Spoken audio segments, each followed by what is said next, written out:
Hello दोस्तों, स्वागत है आपका हमारे यूट्यूब चैनल अपब्राइट एजुकेशन में। आज का जो टॉपिक है वह है उत्तराखंड की जनजातियाँ। उत्तराखंड ज्योग्राफी का सबसे इम्पोर्टेंट टॉपिक में से एक है उत्तराखंड की जनजातियाँ। तो देखो, हमारे संविधान के आर्टिकल 342 में शेड्यूल्ड ट्राइब्स एसटी के बारे में बताया गया है। आर्टिकल 342 के अंतर्गत आता है शेड्यूल्ड ट्राइब्स। ठीक है, इसको कौन नियुक्त करता है? शेड्यूल्ड ट्राइब्स को कौन नोटिफाई करता है? हमारे प्रेसिडेंट, राष्ट्रपति। किसके परामर्श पे? राज्य के राज्यपाल। जिस राज्य में आपको शेड्यूल्ड ट्राइब को नोटिफाई करना होगा तो राष्ट्रपति किससे परामर्श लेते हैं? उस राज्य के राज्यपाल यानी कि गवर्नर से। ठीक है, तो कौन नोटिफाई करता है उनको? राष्ट्रपति, आर्टिकल 342 के तहत। ठीक है, तो देखो उत्तराखंड में 5 शेड्यूल्ड ट्राइब्स हैं, 5 जनजातियां उत्तराखंड में। ठीक है, कौन कौन सी? थारू, बोक्सा, जौनसारी, भोटिया और राजी, जिन्हें क्या 1967 में अनुसूचित जनजाति घोषित किया गया है, जब उत्तराखंड किसमें था? उत्तर प्रदेश का हिस्सा था। ठीक है, कौन कौन सी? थारू, बोक्सा, जौनसारी, भूटिया और राजी। जो थारू जनजाति है वो उत्तराखंड की सबसे बड़ी जनजाति है। जनसंख्या के हिसाब से सबसे बड़ी कौन है? थारू। और सबसे छोटी कौन है? राजी। जनसंख्या के हिसाब से 2011 की जनगणना के हिसाब से सबसे छोटी उत्तराखंड में राजी जनजाति और सबसे बड़ी थारू जनजाति। इसी क्रम में आज हम पढ़ेंगे थारू जनजाति के बारे में। ठीक है, तो देखो थारू जनजाति कहाँ पाई जाती? थारू जनजाति पाई जाती आपके उधम सिंह नगर जनपद के खटीमा, इच्छा, नानकमत्ता, सितारगंज के 141 गांव में निवास करती है आपकी थारू जनजाति, जो उत्तराखंड की सबसे बड़ी जनजातीय समूह है। देखो इतिहासकार क्या मानते हैं कि जो थारू जनजाति है वो किरात वंशज है। जो उत्तराखंड की पुरा जाति है, पुराने वंशज है यहाँ के किरात, उनके वंशज माने जाते हैं। कौन से? थारू। लेकिन ज़्यादातर इतिहासकार क्या मानते हैं कि थारू लोग कहाँ से आए हैं? राजस्थान के थार के मरुस्थल से आकर यहाँ पे उधम सिंह नगर में बसे हैं। और वो क्या है? महाराणा प्रताप के वंशज हैं, इसलिए इन्हें क्या कहते हैं? थारू। थार के मरुस्थल आने के कारण इन्हें क्या कहते हैं? थारू। क्योंकि जो थारू समाज के लोग होते हैं वो क्या करते हैं? महाराणा प्रताप को पूजते हैं। ठीक है, महाराणा प्रताप की पूजा करते हैं, इसीलिए ज़्यादातर इतिहासकार इन्हें क्या मानते हैं? थार के मरुस्थल से आए हुए मानते हैं। ठीक है, इसलिए इन्हें क्या कहा जाता है? थारू। तो देखो, अब बात करते हैं इनकी शारीरिक संगठन की। ये कैसे होते हैं? ये देखो कद में कैसे होते हैं? छोटे होते हैं। आपको नीचे तस्वीर में भी दिखाता हूँ, मैं फोटोज में दिखाता हूँ कैसे होते हैं। ठीक है, ये देखो कद में छोटे, चौड़े मुंह वाले। देखो ये जो यहाँ पे दिख रहे सारे चौड़े मुंह वाले, और कद में क्या है? छोटे छोटे लोग हैं। ये देखो, ठीक है, तो ये है थारू लोग। चौड़े मुंह होने के कारण मंगोलों की प्रजाति के निकट भी पाए जाते हैं। जो मंगोलिया के लोग हैं वो भी ऐसे दिखते हैं, चौड़े मुंह वाले। ठीक है, ये मंगोली प्रजाति के निकट वाले लोग हैं। ठीक है, इनकी अपनी कोई भी विशिष्ट भाषा नहीं, इनकी अपनी कोई भी भाषा नहीं है। जिस जगह पे ये रहते हैं वही भाषा बोलते हैं। ठीक है, जैसे उधम सिंह नगर की साइड है तो वहीं की वो जो आपकी थोड़ा बहुत कुमाऊनी और मैक्सिमम लोग क्या बोलते हैं? हिंदी ही बोलते होते हैं। ठीक है, अब देखो इनकी वेशभूषा कैसे है। देखो इनकी वेशभूषा पुरुषों की कैसे, स्त्रियों की कैसे, आप इस तस्वीर में भी देख सकते हैं। ठीक है, तो देखो स्त्रियों की देख सकते, रंगीन लहंगा। देखो ये देख रहे हो, स्त्री का रंगीन लहंगा है। बूटेदार कुर्ता, ये इनका बूटेदार कुर्ता है। ठीक है, ये वाला चोली, नीचे चोली पहन रखी। ठीक है, काली ओढ़नी, ये देखो काली ओढ़नी है। ठीक है, चांदी व कांसे के आभूषण, ये जो आभूषण है चांदी और कांसे के।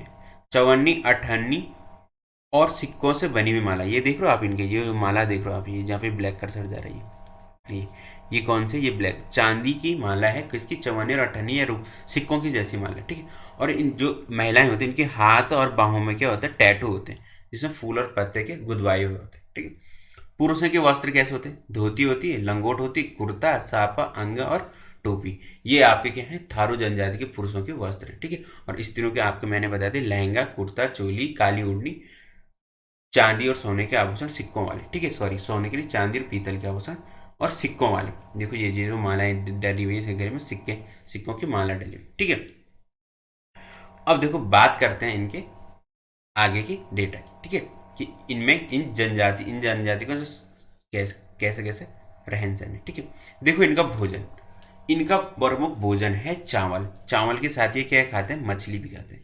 मछली और चावल इनका प्रमुख भोजन है। और चावल की ये शराब बनाते हैं जिन्हें क्या कहते हैं? जाड़। जो इनका प्रमुख पेयजल है वह है जाड़। ठीक है, किसकी बनती है वो शराब? चावल की बनती है। उस शराब को क्या कहते हैं? जाड़ कहते हैं। ठीक है, अब देखो आगे बात करेंगे हम इनकी सामाजिक व्यवस्था की। तो थारू जनजाति के लोग गोत्र या घराने को क्या कहते हैं? कुरी। जैसे हम गोत्र या घराना कहते हैं, वो उसे थारू जनजाति के लोग क्या कहते हैं? कुरी कहते हैं। ठीक है, और देखो इनके कितने गोत्र होते हैं? रावत, महतो, दहेट, भट्टा, बड़वायक और वृत्तिया। ये 6 इनके क्या हैं? गोत्र हैं। रावत, महतो, डहैत, भट्टा, बड़वायक या वृत्तिया। ठीक है, अब देखो इनमें विवाह प्रथाएं कैसी कैसी होती हैं। देखो पहले इनमें कौन सी विवाह प्रथा थी? अदला बदली विवाह प्रथा, अदला बदल। इसमें क्या होता था? थारू में 2 घरों की बहनों को बहू के रूप में आदान प्रदान किया जाता। एक घर से बहू आई तो दूसरे, जिस घर से बहू आई उसी घर में क्या बहू भी आती थी। क्या पे दोनों दोनों घरों की बहनों को क्या होता था? आदान प्रदान। जैसे इन 2 घरों की शादी हो रही, ठीक है, इस घर में जो बहन है उसकी शादी यहाँ होगी और इस घर की बहन की शादी कहाँ होगी? इस वाले घर में होगी। तो ये क्या होता था? बहनों का आदान प्रदान होता था, इसलिए इसे क्या कहते हैं? अदला बदली विवाह प्रथा। ठीक है, अब दोनों पक्षों की ओर विवाह तय करने को ये क्या कहते हैं? पक्की पौनी, जिसको गढ़वाली में मंगनी कहते हैं, इसे ये क्या कहते हैं? पक्की पौनी कहते हैं। ठीक है, अब इनकी विवाह की प्रमुख 4 रस्में देखो कौन कौन सी, नीचे देखते हैं विवाह की प्रमुख 4 रस्में। पहली रस्म है इनकी अपना पराया, जिसे हम सगाई कहते हैं, वो इसको ये क्या कहते हैं? अपना पराया। दूसरी है बात कट्टी। बात कट्टी जब पुरोहित जी क्या करते हैं? आपकी विवाह की तिथि को निश्चित करते हैं, इसे ये क्या कहते हैं? आपकी बात कट्टी।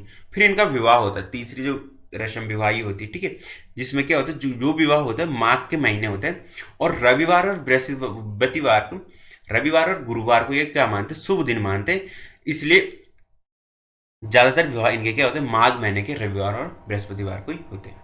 विवाह करने के बाद लड़की एक दिन के लिए अपने वर के घर जाती है और फिर वहाँ दूसरे दिन अपने भाई या पिताजी के साथ वापस अपने घर आ जाती है। ठीक है, अपने भाई के साथ वापस आ जाती है अपने घर। ठीक है, जो चौथी विवाह प्रथा है ये इनकी चाला।